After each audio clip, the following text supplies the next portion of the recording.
Hello everybody, welcome back to another video. It's been a minute. Today I have Bandai TECS, or known in the States as Earl Gold Rail, but excuse me. This was a range that I think it's cool. So, I'm just gonna go in order of how I got these. I got all the narrow gauge guys here in a lot from Duck GWR, or John. And, let's look at them. So here is the Bandai the TECS Skarloey, which, you can see they have side rods. These are so cool to watch go by. So there's not really a whole lot to say. Some of these do need a little bit of refurb work. This is the back, other side, this face. It is a little sun faded. That's okay. Yeah, these are really neat for what they are. And you're probably wondering what the switch is. This is to turn on and off the back magnet. You can see it moves. This is off, but I'm not sure. So that's Skarloey. I'm going to show you how these guys couple up. So you see, they don't want to. See how they don't want to connect? If I turn it on like this, and bam. And they stay together pretty well. So, that's that. Next up is Renes. His sticker on this side is a little wonky. Okay, on the camera focus. There we go. They all have side rods except for James and Edward over here, which I just got at a flea market. I mean, there's really not much to say about these guys other than that they're really good looking little die-cast engines. They have, I've probably already said it, but Renes does have his side rod. And these are so fun to watch move. I can get it on camera here because I've got it on the stand. If you can turn the flashlight on, you might be able to see it better. Look at Renes. He has side rods. Also, his funnel's a little crooked. That's okay. Oh, get the flashlight back off. Go ahead and put these guys on my Lionel track over here because they fit on the track pretty well, in all honesty. Next up, Sir Handle, who needs a little bit of work done to him. His face is sun faded too, but it's not to the point where it's like terrible. See, he's got the smaller back wheel, unlike Skarloey. And this is a common issue, is that they get all jammed up like this, but you can just kind of... It fixes itself most of the time. Yeah, you just got to start rolling it on the floor again, really. Or on the table.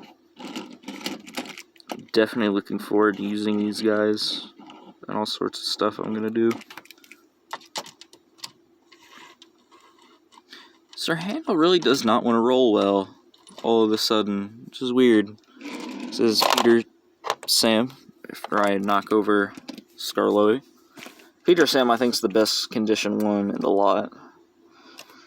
Oh, yeah, it might work better if I actually put him in focus. See, side rods, smaller trailing wheel, the stickers. He doesn't really have a sun fade. His face is a little weird. I'm not gonna lie. He has his whistle safety valve, I'm not sure. The back, he does have his windows. His magnet does work too. The only ones I'm missing from this is Duke and Rusty, but I think Marie has those already.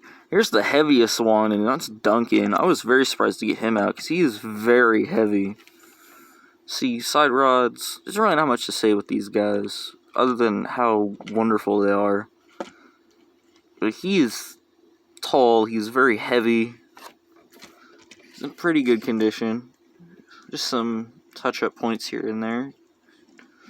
It's really fun to roll these guys. Now here for the two newest ones in the collection and my only standard gauge engines. Here is the Earl Gold Rail James, because this is a US one, so it doesn't have the side rods. But yeah, these are Think of like cooler Earls. He's in pretty good condition. I got him for $4, I believe. His face is a little weird. He's got the gloss on his dome and handrails though, so. Here's Edward, who I just put this last bit of the running board on, because his, you could probably tell, was snapped clean off, and he has no front magnet either. His face is actually pretty good Edward face. His body overall is in pretty good condition. It's just his running board that isn't. This is what his very back axle looked like. So he's missing one in the middle now since I swapped it and put one in the back, one in the front. His switch works even if it's a little broken. There's, unlike the Earl, there's actually clearance or room right here. Strangely enough, the back buffers are intact completely. He's actually in fairly good condition minus the running board. That's the only issue. And the broken wheel that I have with him. But those are my Bandai TECS, and I love these guys. They are fantastic little dudes. And yes, I just had to reapply Renes's eyebrows. Excuse me. And for scale, here is the Talkin' Action Thomas, plus my weirdly tall tree that I had to put all together in one being. Here's how he fares. Here's how Duncan fares on the track. He is about as tall as Thomas. There's Skarloey. I do think these guys are in scale, or at least somewhat. And then Renes to finish it off. So yeah, those are the Bandai TECS narrow gauge engines plus Edward and James. Thank you for watching. I hope you enjoyed.